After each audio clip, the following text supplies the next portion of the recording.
So walk us through your football journey and how you ended up at Towson. Well, it was a long journey, I came into Towson as a walk-on.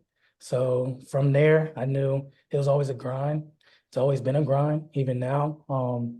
So coming here as a walk-on and earning that spot to be a full scholarship kid, it took a lot of patience, took a lot of time and effort, but I made it through, and I feel like it really made me the man I am today too. That's awesome. So did you grow up playing just football or a bunch of different sports? Like how did you become this elite football player?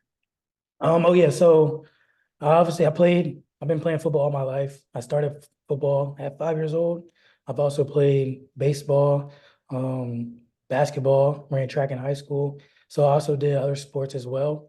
So always stayed, in shape, and always used my athleticism, or was always in something in sports related all year round. So did that, been doing that since I was five, and still going. I love it. One sec, sorry about that. All right, love it. Do you think track helped you with I know we've interviewed other athletes and they said, track and football are great together. Do you feel like it helped you become a better football player, working on your speed, just being faster? Oh, most definitely. I feel like it definitely helped me personally with my speed, my quickness, cutting. Even though it's different on a track than a field, it still can correlate to how you run. And it definitely helped me with my speed, and even just being able to, when you're trying to run fast, your mind goes faster. And I feel like it just slows down on the field with everything that's going on. For sure. All right. So have you always been a kick returner and running back for the entirety of your career? Did you ever get on defense at all? What positions did you play? Yeah, I feel like up until college, I played both sides of the ball. Offense, I've been mainly a receiver. I played running back as well. Growing up, I've always been a kick returner, a punt returner on my teams. And uh, for the defensive side, high school, I even started freshman year as a safety. So I've definitely been playing defense my whole life too. Not afraid to stick my head in the hole, make a tackle or two. Definitely a ball hawk, I'd say. Love getting the ball, getting the rock, if it's on offense or defense. So was definitely offense and defense growing up until college. I decided, it was best for me to be on the offensive side. I like getting touchdowns, so it's a big thing too. Definitely. And in Towson, I Yep. believe you're second all time in career kickoff returns with 2,491. Correct. Yeah. How does that feel? Um, it was a great accomplishment. It sucked that it had to end early to try to race for that first spot, but it's something I always, I wanted to leave a mark. Coming into college, I wanted to leave a mark somewhere, wherever I was going. My goal was to leave a mark, even for not while I'm there, but when I leave, for people to just remember what I did on and off the field. Yeah, that standard of excellence. People are definitely going to continue to look up to you, years and years down the line. So that's amazing. So you started off as a walk-on, correct? Like you came Correct. in as a walk-on. Like, how was that process of getting to Towson? Were you looking at other schools or were you like, no, this is home for me? Um, you know, Everybody's goal is to go D1, and it's more said than done. So I had a set goal coming out of high school. I wanted to go Division 1. I was getting a lot of D2 offers, with money involved, full scholarships, three-fourths of scholarships and such. But I wanted to go D1. I was still pushing to go D1. Towson was my first D1 offer, and it was a walk-on. So it was a big decision, take money, no money. But, I had to talk to my family. I told them, I said, you know, this walk-on spot, I want to go D1. That's my thing. And I'm going to earn this scholarship. I'm going to get this scholarship no matter what. That's my mindset. I'm going to come into this college, thinking I'm a full scholarship kid just like those other kids. I'm not gonna feel like I'm a step lower than them just because I'm a walk on. So that was my mindset, and I think it helped me push me to become that full scholarship kid and to keep going from there. That's awesome, man. I love it. You bet on yourself. Yeah, for Did you? sure. So For are sure. you? So you're coming back for next year, right? No, I couldn't get granted another year. So right now I am just working on fixing my injury, getting back to 100%. And while doing so, I'm also training for pro day to try to, keep going with my career professionally. Yeah, for sure. So for those that don't know, I mean, there's the NFL, the CFL, the new spring league. Yeah. Are they calling it the USFL? Yeah. Yeah. So all options are on the table for you. Oh, yes. Yeah. Yep. There's all options on the table for me. Obviously the big ticket NFL. Always looking at that, but always looking at the other professional leagues as well. So I built a team, and I'm just gonna keep grinding and see what pro day looks like and go from there. Yeah, I feel like with your story too, you're battling an injury here, and if if the NFL isn't your realization this year, I don't think that you're going to be stopped, on your journey. If you have to take some steps along the way, I mean, you've been able to battle throughout your career, so I don't think that that's going to stop you at all. Yeah, no doubt. I can't imagine stop playing football right now. So if it's a different way, everybody has their own journey to get to where they need to get to. So I firmly believe that, and I'm just going to keep trusting the process wherever it takes me. What have you done to keep your mental right? Obviously, injuries can, fall in between the ears can really hurt you too, right? And then someone that's going through the same thing, like what's a glimpse of hope for them, or what advice would you give to them battling through an injury? Yeah. So during the season, once I got the injury, it was probably the toughest for me. So being alone was something I tried to avoid. I tried to be with the team as much as I could, really, be with my friends and people of those who really wanted to support me throughout this process. And also took steps to just get closer to God and just pray and pray more and just find peace with myself and just, stay sane through it all. And to those people who have injuries or have setbacks, just never try to find yourself alone, never, and just always feel like, don't never feel like that it's over. Always allow those people that want to help, accept them. Don't distance yourself from anybody, and just keep growing, keep going, and don't stop. It's great advice right there.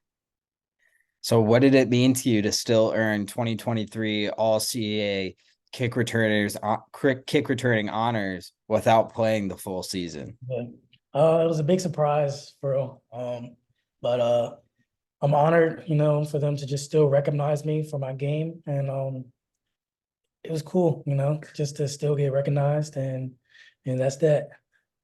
Yeah. What NFL player do you model your game after? Um, Felt like I take bits and pieces from a few people, a few good returners like Dante Hall, an older guy, um, Devin Hester, one of the best, took bits and pieces from their game, and as well as I'd say Tavon Austin, his college tape and everything. Everybody like watched that. So he was a person that I wanted to take a piece of his game, and all these different people just put it and added to my game to just grow and become a better football player for myself. Speaking of the NFL, if you could join one NFL team right now, who would it be? I think a lot of my friends would know.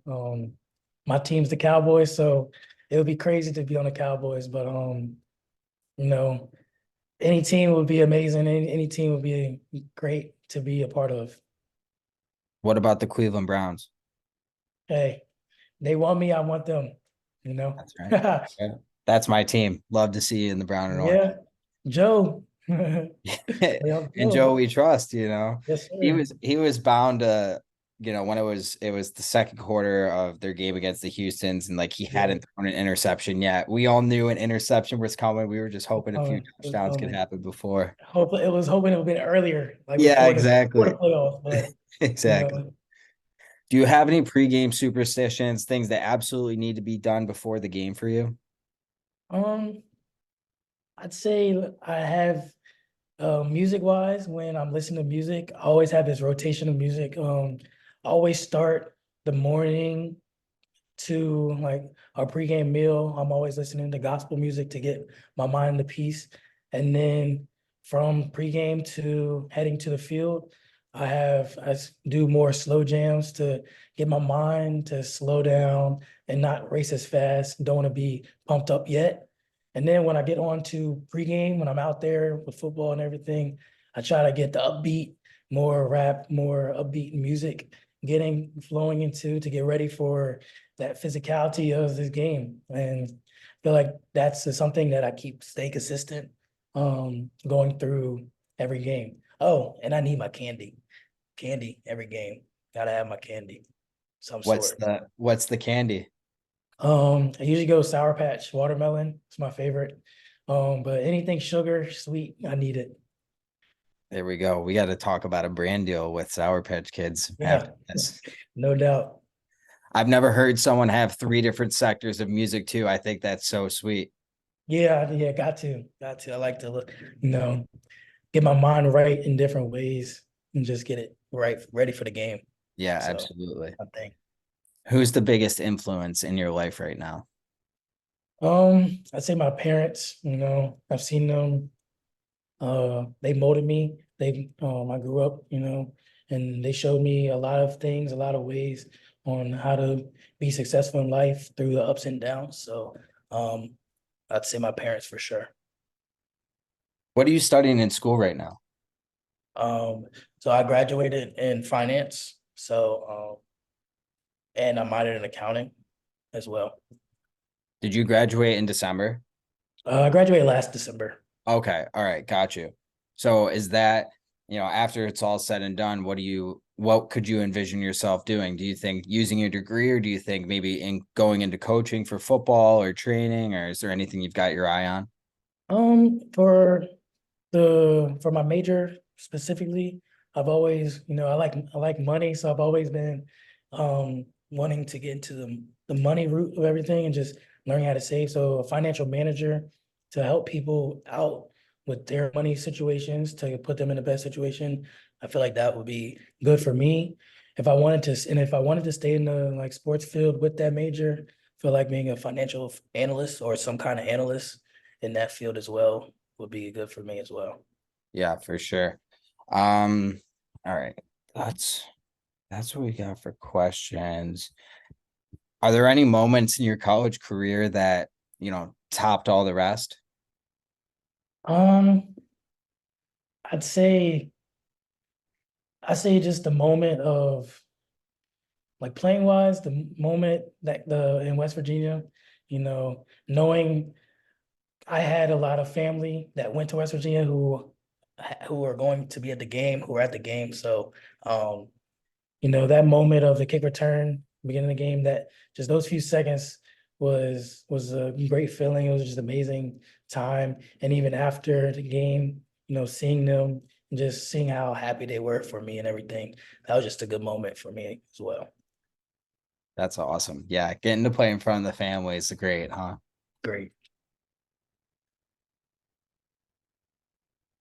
You had a big game against New Hampshire in New Hampshire, 324 all purpose yards and an overtime victory. What did that feel like? It was great. Before the game, I believe they were like top 15 in the country. So um we knew we was going into a dogfight. And to see how we played, we had some struggles for the week of New Hampshire. So it was cool to see us come together. And it was cool to just um come out with the victory. I knew as one of the leaders on the team, I had to step up. It was time for me to step up. And I feel like a big reason, um, before this week while we were struggling was because I needed to step up. That was just something personally for me. So I decided to take um, that extra length during the week to just make everybody better, to just make sure everybody was 10 toes and focused for this week because it was a big week. And it was just good to see us come on top for that game. Yeah, that's sweet. All right, awesome. That runs it for our questions. I think your answers are great. I think people are really gonna like to hear what you have to say. So I do appreciate you jumping on, man. Thanks so much. Of course, always. It's a pleasure. Yeah, and best of luck in your journey. It's going to be exciting. I mean, obviously everyone's path is different. It's not linear, we all battle adversity one way or another. It sounds like Mhm. you've got a good head on your shoulders though, and you're going to make the best of it. Of course, I appreciate it.